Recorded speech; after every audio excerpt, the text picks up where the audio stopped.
perempuan dulu dan kini terus menginspirasi. Semangatnya terus berkobar seperti api. Kisahnya seringkali mengganggarkan hati. Mari kita rayakan semangat para perempuan pada hari ini. Hari ini merupakan Hari Perempuan Internasional atau International Women's Day. Di hari yang spesial ini, IFI kedatangan dua sosok perempuan muda berprestasi. Siapa mereka? Berikut profilnya.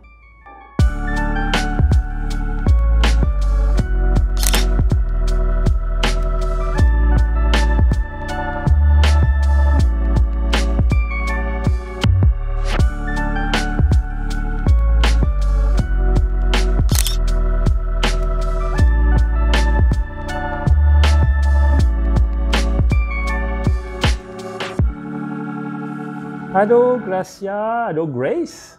Halo. Halo Gustika, bagaimana kabar Anda? Buruk, baik. Sehat, baik. Saya akan bertanya lebih dulu ke Grace. Grace, apa pendapat Anda tentang tempat yang diberikan kepada perempuan di Indonesia kontemporer?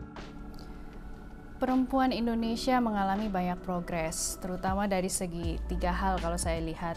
Pertama, mengenai pekerjaan, bagaimana mendapatkan pekerjaan yang layak, terlepas ada gap gender terkait dengan misalnya upah atau hasil yang didapat dibandingkan yang dikerjakan. Yang kedua, partisipasi dalam hal politik dan ekonomi dalam artian bagaimana memberikan suara, bagaimana berpendapat. Dan yang ketiga, ini yang saya ingin tekankan, bagaimana perempuan Indonesia juga punya kesempatan untuk menempuh pendidikan tinggi.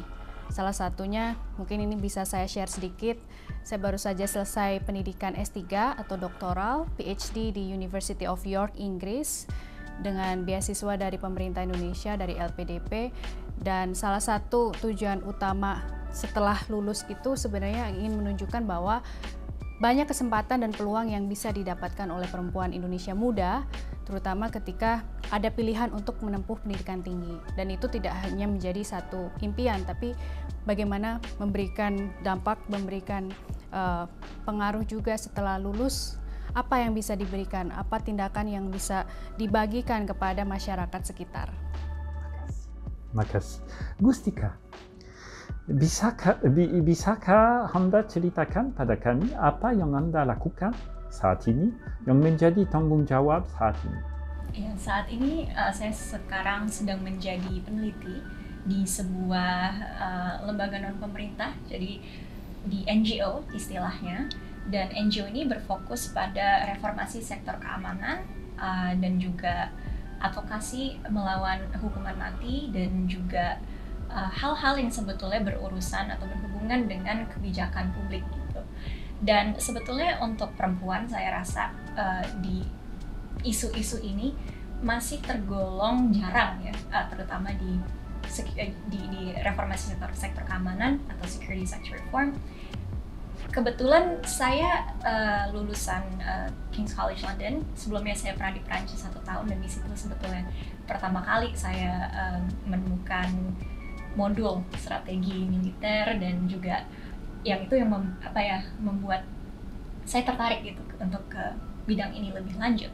Dan masih di Indonesia saya ditanyakan, ini kan bidangnya laki-laki, tapi kenapa kamu masih di sini? Kenapa kamu mengerjakan ini gitu? Padahal reformasi sektor keamanan itu juga di dalam komponennya adalah ada yang untuk memajukan gender, itu UN sendiri memiliki Women, Peace and Security Agenda. Jadi semuanya tergabung gitu. Dan ya saya saat ini menjadi peneliti, dan di bidang itu sih saya fokus. Saya ada ketertarikan sendiri secara pribadi yang meneliti unsur gender di keamanan ini, karena seringkali memang perempuan tidak hanya dengan karir termarginalkan gitu. Misalnya belakangan ini kita sempat sedikit heboh dengan katanya tes keperawanan itu sudah diakhiri gitu di Angkatan Darat, yang seharusnya itu tidak pernah ada dari sejak awal gitu. Tapi ternyata juga belum menjadi policy gitu, belum menjadi kebijakan, dokumennya di mana gitu, jadi baru secara verbal dikatakan itu. Dan itu menjadi salah satu penelitian juga yang bagian dari reformasi sektor keamanan. Jadi memang cukup luas sih cakupannya. Ya, terima kasih. Masalah itu, soal itu bukan di Indonesia saja. Iya. Di mana-mana di Prancis tidak ada sektor yang dilarang untuk perempuan, tetapi ada banyak sektor yang di mana tidak ada, belum ada perempuan. Seperti Anda berdua adalah sosok perempuan muda dan berprestasi yang peduli terhadap isu sosial dan aktif dalam forum internasional yang tentunya sangat erat dengan hubungan internasional.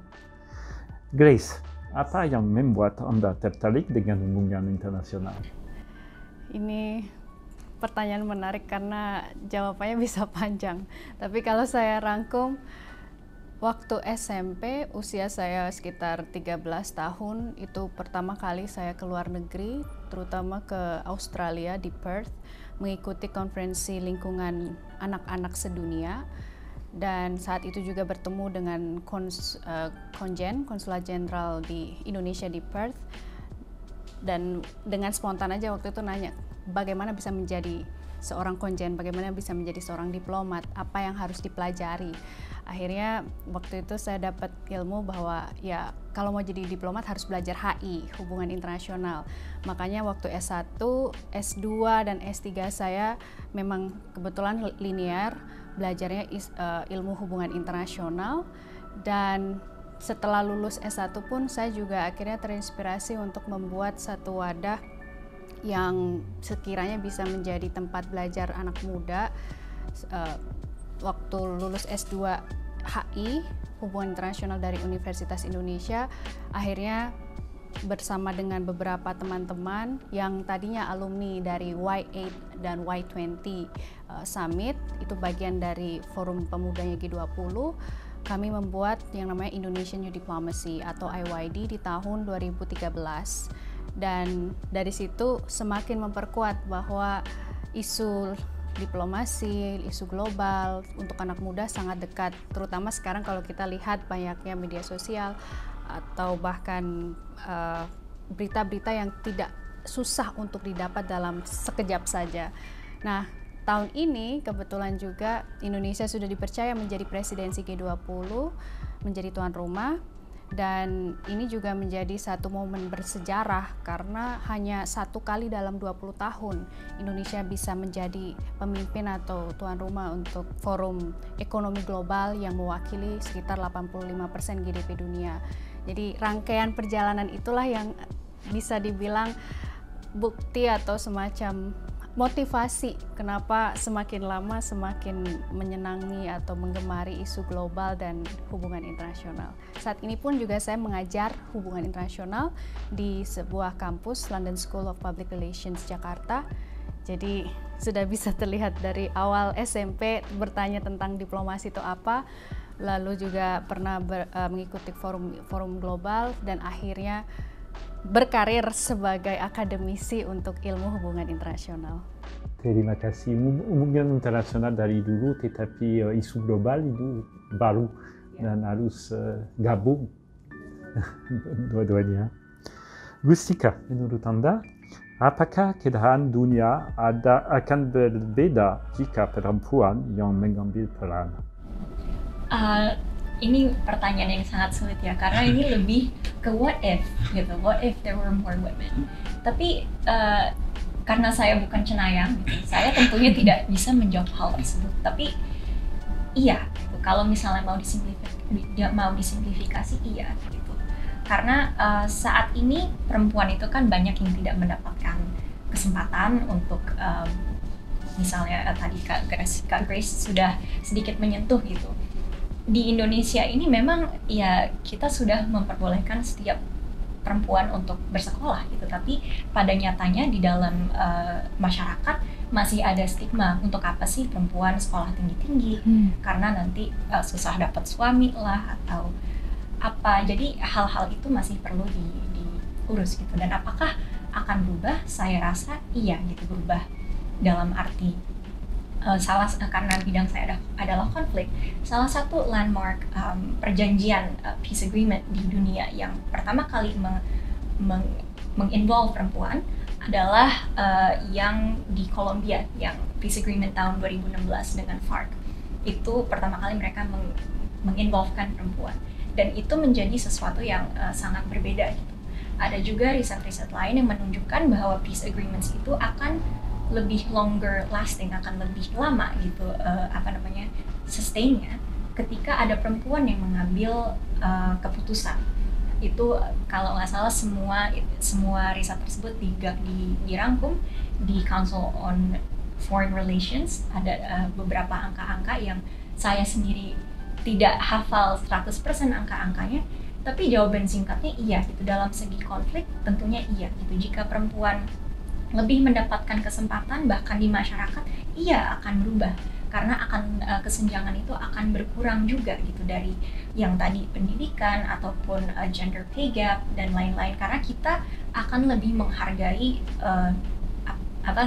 semua gender yang ada secara setara gitu. Kalau sekarang kan sebagai orang Indonesia saya masih merasa ada stigma tersendiri kalau perempuan itu harusnya di rumah, walaupun saya pribadi cukup beruntung tidak sepenuhnya merasakan itu, terutama saya juga dari sebuah keluarga yang berbudaya Minangkabau, di mana itu budaya matrilineal terbesar di dunia, yang mana perempuan memang ditekankan untuk menjadi pemimpin.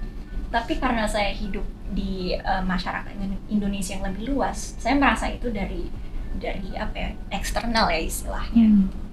Jadi singkatnya iya, tapi akan berubah seperti apa karena saya bukan cenayang, itu yang perlu dipertanyakan. Karena juga ada salah satu petinggi PBB waktu itu bicara di CSW, Council for Commission on the Status of Women di PBB, kalau urusan perempuan itu bukan hanya add women and stir, atau menambahkan perempuan dan diaduk kayak teh gula gitu, tapi memang kalau misalnya istilahnya Kimberly Crenshaw adalah intersectional feminism. Jadi memang banyak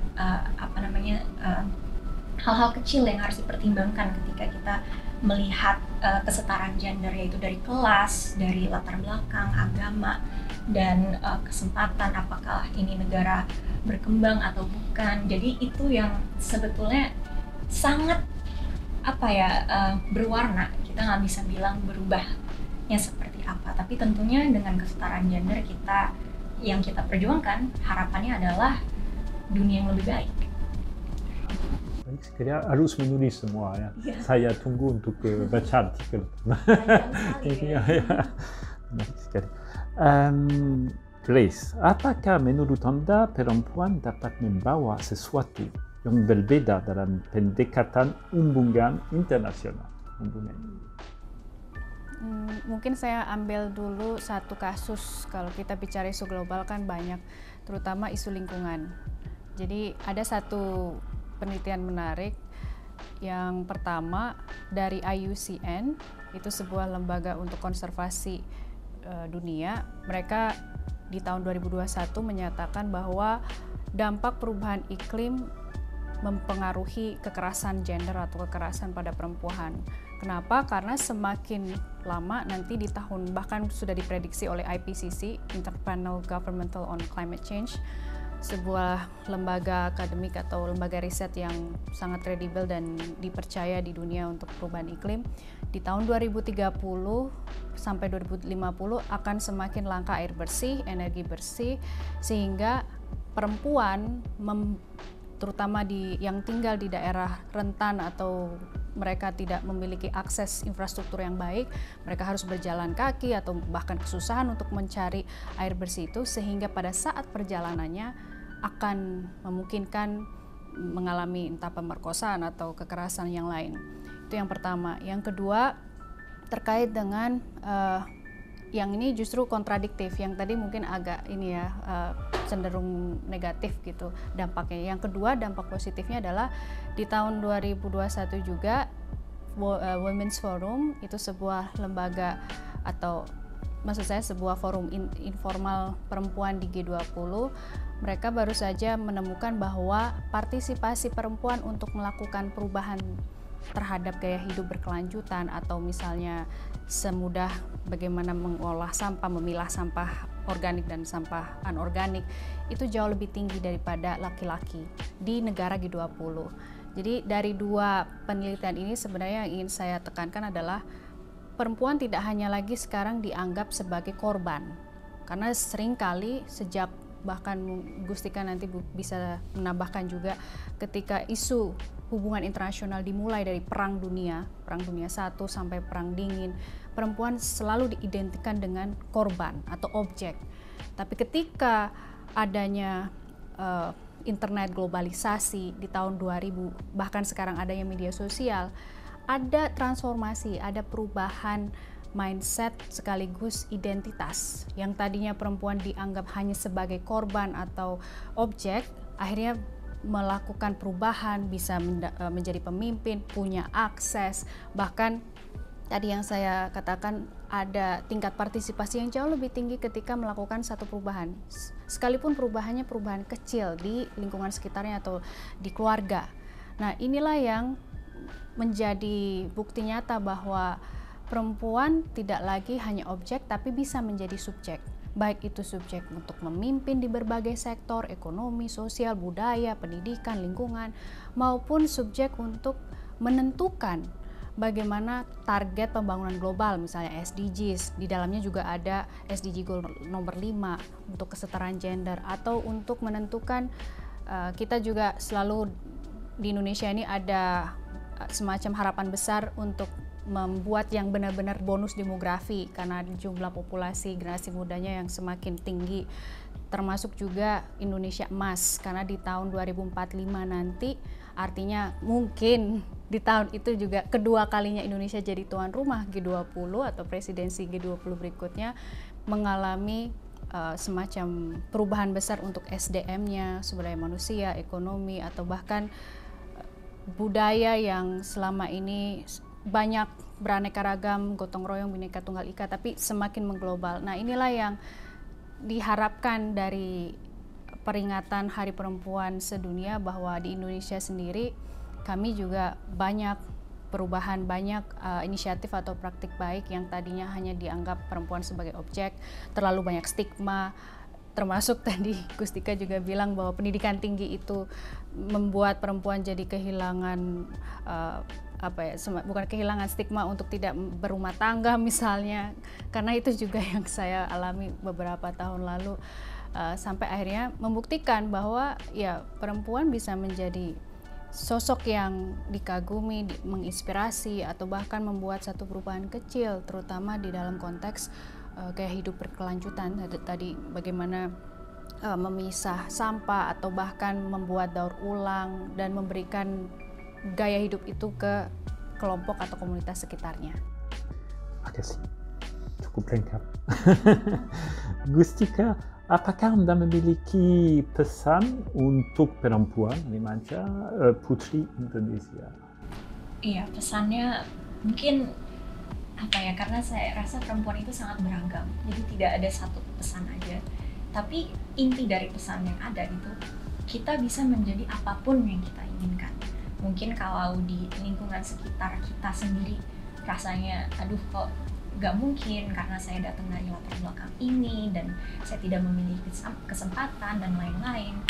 Mungkin dengan berjejaring gitu kita lebih bisa gitu melakukan ini. Tapi di sisi lain kita juga perlu menuntut kebijakan-kebijakan yang lebih ramah gender dari kita sendiri, karena kita tahu memang bukan saja pemerintah tapi tatanan global gitu ya, ibaratnya memiliki kekurangan yang sangat banyak, dan tentunya perubahan juga dimulai dari kita. Mengambil inspirasi juga bukan berarti copy paste dari apa yang kita lihat gitu. Misalnya Angelina Jolie melakukan ABC gitu, dia ke negara-negara yang berkembang, lalu dia mengadopsi anak-anak dan dia mengurus refugee. Kita tidak harus persis seperti itu. Di Indonesia juga ada internally displaced people, misalnya di Papua. Itu misalnya kita bisa kasih perhatian yang lebih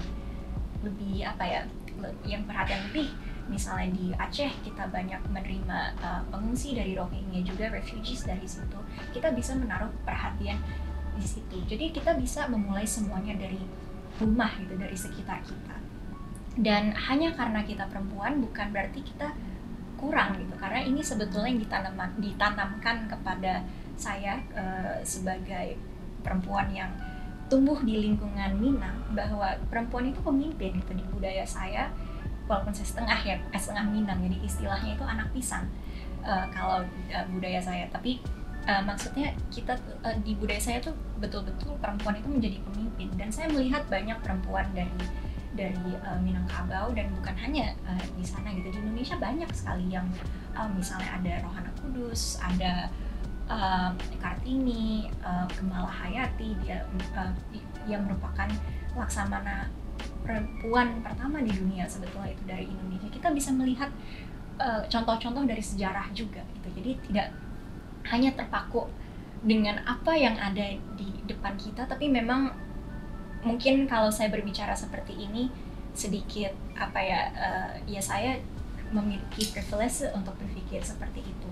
Tapi justru karena itu saya ingin berbagi ke teman-teman yang ada gitu, untuk berpikir secara mandiri, dan memang nggak perlu takut hanya karena kita perempuan, hanya karena tatanan dunia tidak berpihak kepada kita. Jadi memang kita harus mulai bisa demand atau menuntut hak kita sebagai perempuan, karena hak perempuan adalah bagian dari hak asasi manusia, yang mana hak asasi manusia juga tertuang di konstitusi kita dalam Undang-Undang Dasar 1945 dan juga dunia gitu, Universal Declaration of Human Rights gitu, itu semua ada di situ. Jadi mulailah menuntut hak kita, mungkin bisa.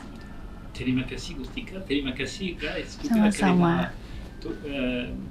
Contohnya untuk masa depan, contohnya perempuan yang penting untuk dunia adalah dua yang baru, Gustika sama Grace. Saya rasa ini bukan hanya ada perempuan dari dulu, ada perempuan, contoh perempuan dari masa ini. Sejatinya perempuan memiliki peran penting dalam pembangunan, membuat perubahan yang dapat membuat kehidupan masyarakat menjadi lebih baik dan sejahtera.